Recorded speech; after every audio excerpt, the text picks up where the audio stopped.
Sad Dženo, iz sve glasa, ovda.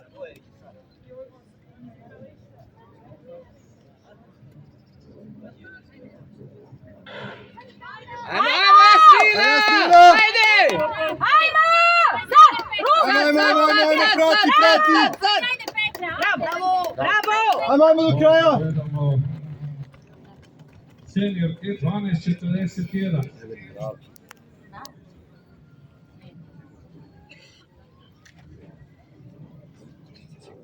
Bolest.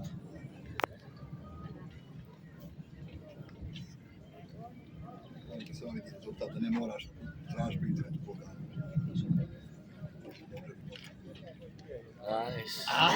Sad će poslije ovi. Da, dobri smo 13. Aha. 100 metara žene, medalja Akselma Karlovac, podijelit će trenerica i članica organizacijskog odbora Alenka Belčića.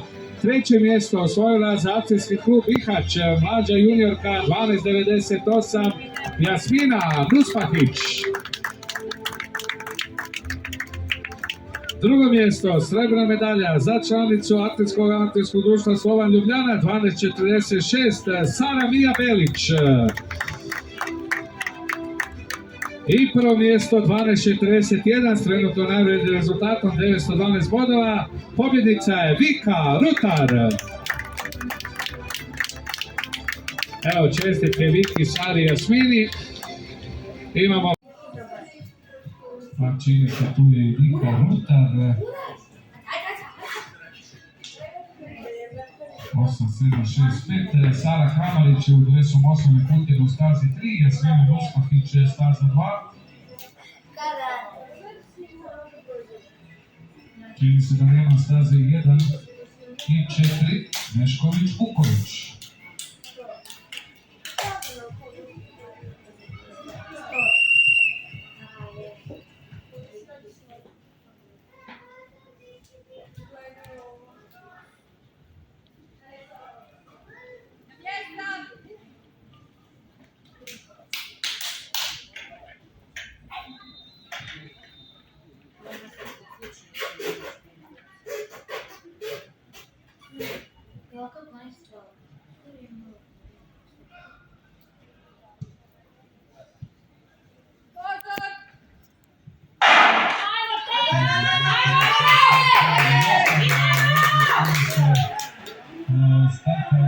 Neće završiti jedna trkačica, tako da ćemo pratiti ostale trkačice. Tamo u stazi 3 Sara Kramarić, 2012. godina, mlađa kadetkinja, prvakinja na 600 metara, druga je bila na 300 metara za mlađe kadetkinja, i tu idu napred i Belić, Ševica, Hjenec,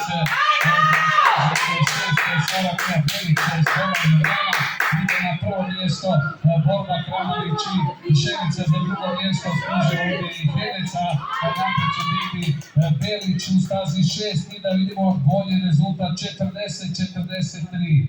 40-43, vidjet ćemo koliko su trčali druga i treća, tamo je Sara Vidaković pobjedila sa 40-98, a ovdje čini se Sara Mija Belić koja je